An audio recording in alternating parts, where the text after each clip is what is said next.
In the book of Revelations, chapter 7, we are given the breakdown of the 144,000 first fruits of our Creator's family.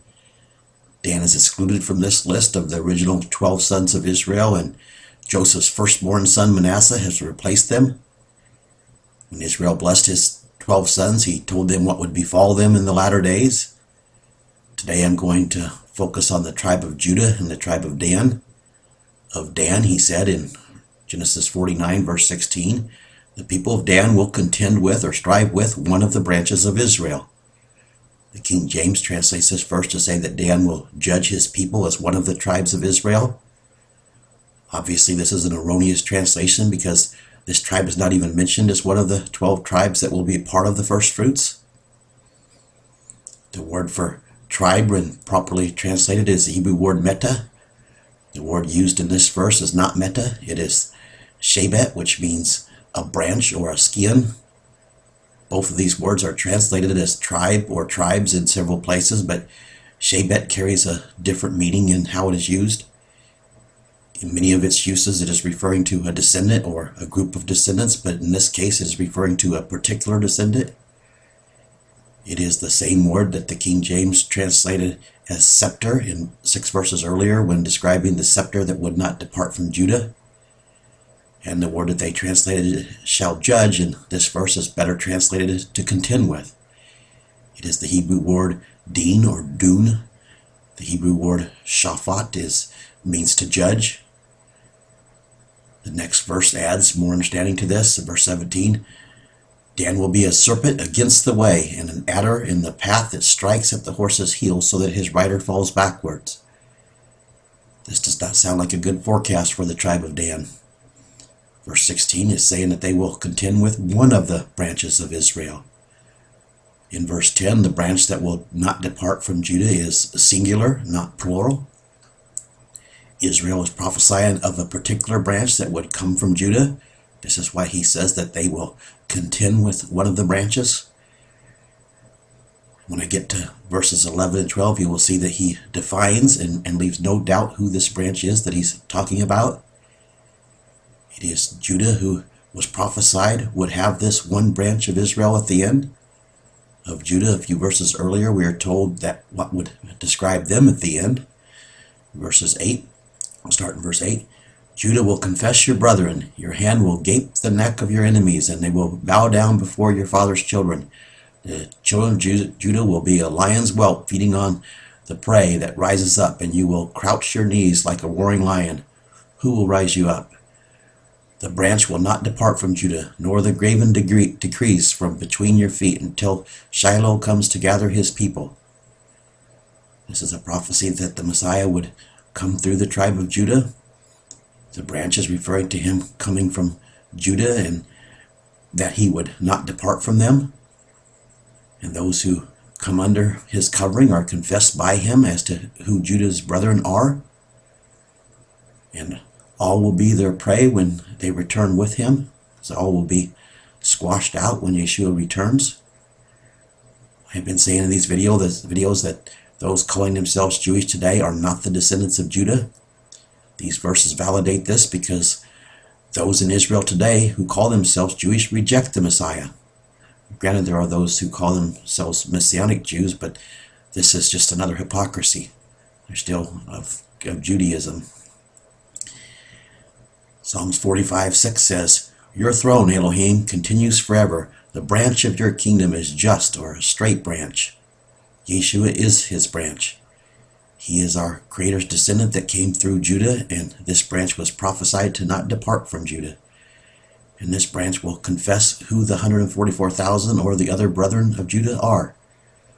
So obviously those calling themselves Judah today are not. Many people think that the descendants of Dan are the Irish people today. Do the Irish people today have contention with the Messiah?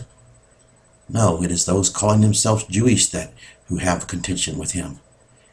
It is the descendants of Dan who were prophesied to have contention with the Messiah. This prophecy is showing that those calling themselves Jewish today are actually of the tribe of Dan. And they are not even listed as part of the 144,000. Dan was erased from being a descendant of Israel for being the first to worship pagan images and set up their own priest. Our Creator is sending a statement to the scattered nations of Israel by revealing to them at this time that in his disgust for Israel, he returned the descendants of a people that are no longer his people to Israel.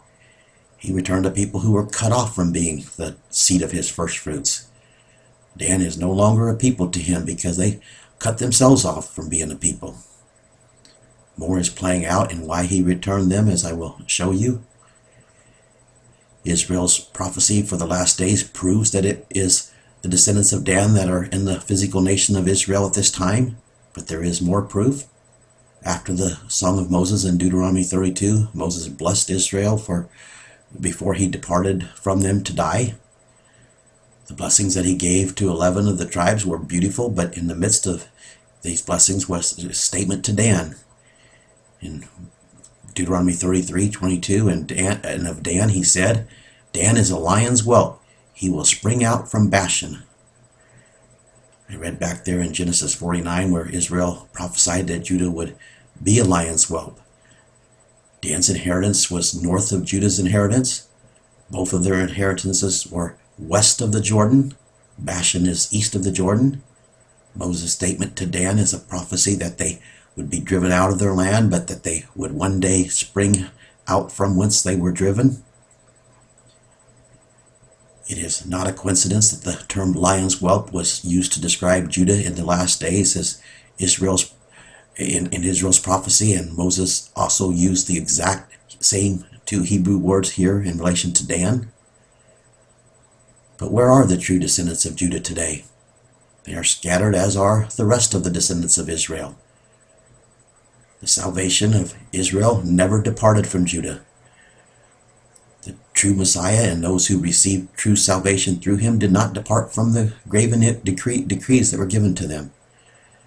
And these people who become the first fruits washed in his blood. He is the branch that was raised up from Judah's number, and he has not departed from his small flock. These are those who are confessed by this branch of Judah.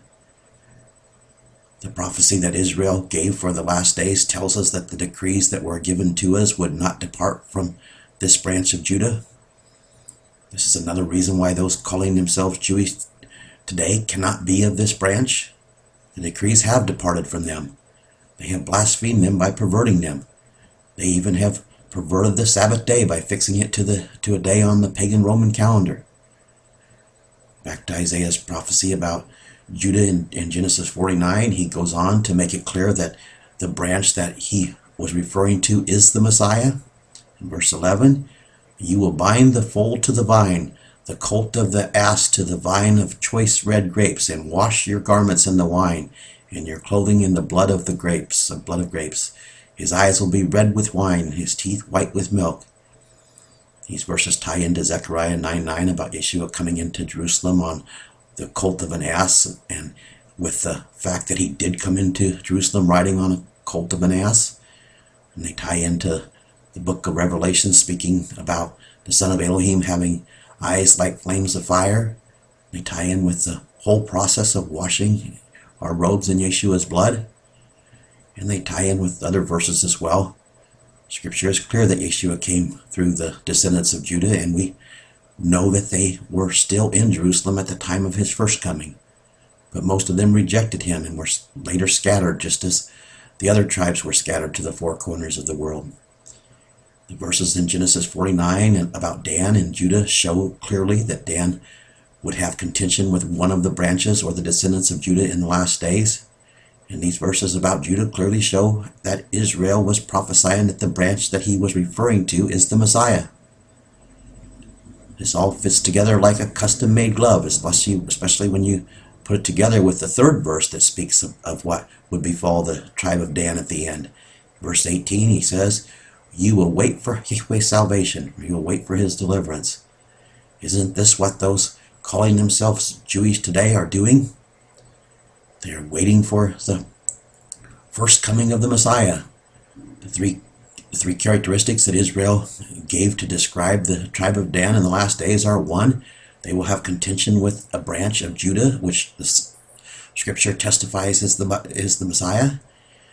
And they will, number 2, they will be like a serpent against the way, and an adder that strikes at the heels of the path that causes those on the path to stumble.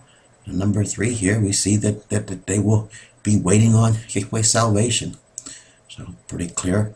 But discussing as far as the serpent, those calling themselves Jewish today have perverted the path like a serpent indeed.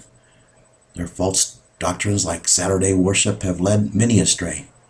The fact that they call themselves Jewish gives them credibility to others so that they are inclined to believe in their false doctrines. Their venom has struck many who were being called to return to their Elohim, and their venom has made many fall backwards. Their blasphemies are greatly responsible for making Yeshua's statement, "Many are called, but few are chosen," come to pass for many. There have been many who have started coming to their Elohim's call only to get derailed by the Saturday Sabbath or their other false doctrines. And now he is encompassing a people around Dan in these last days to recompense them. He started bringing them back in 1948 to be a witness of his disgust against Israel, because even Dan and her whoredom was not as great of a folly against him as their trespasses have been to him. Yet Dan is still cut off, and they will be recompensed for their idolatry, just as the other descendants of Israel will be. They will not be delivered unless they too return. After the land of Israel is purged, then the remnant that will return to their Elohim in the coming days will be returned to the land. This is fascinating how this is all unfolding. For those of you who doubt this, ask yourself why the Muslim Dome of the Rock is still in Jerusalem. Do you think that if the Elohim of Abraham, Isaac, and Jacob returned his chosen people to his promised land, that this filthy dome would still be standing where his temple is supposed to be standing? Is that how strong you think the Elohim of all creation is? It is amazing how the 3 major blasphemous religions are gathered to Jerusalem in these last days. There are the descendants of Ishmael, with Islam represented there side by side with the descendants of Dan with their blasphemous religion that they call Judaism. There are the representations of the mother whore and her daughters who the scattered nations of Israel are in captivity to, represented there. And we have nations picking sides and alliances growing for a final showdown at this time. China and Russia are siding with Islam, and when push comes to shove, the scattered nations of Israel will side with their long-lost brother Dan. And then we have a 150-day period of torment for the scattered nations of Israel thrown in the midst of all of this that could start in just 2 days. And who is standing with the truth in the midst of all of this? Only a very small flock is. This very small flock, and those who will become a part of it in the coming days, will be the only group that is left standing when the dust settles. If you are not standing with the truth that will deliver you, your Creator suggests that you jump from your sinking ship and let Him throw you a lifeline. And that lifeline is entering into a contract with Him through His Son's blood. He is not only calling the remnant of Israel to return to Him at this time, He is also calling a people from all nations, races, and languages to turn to Him. When Yeshua returns, it is going to be an exciting era of time to be a part of, when all evil is purged out and our Creator's truth becomes a way of life for all. He is sending you an invitation to be a part of this time so that you can learn to one day become a part of His family forever and ever. His offer is a good offer. Lay siege to it.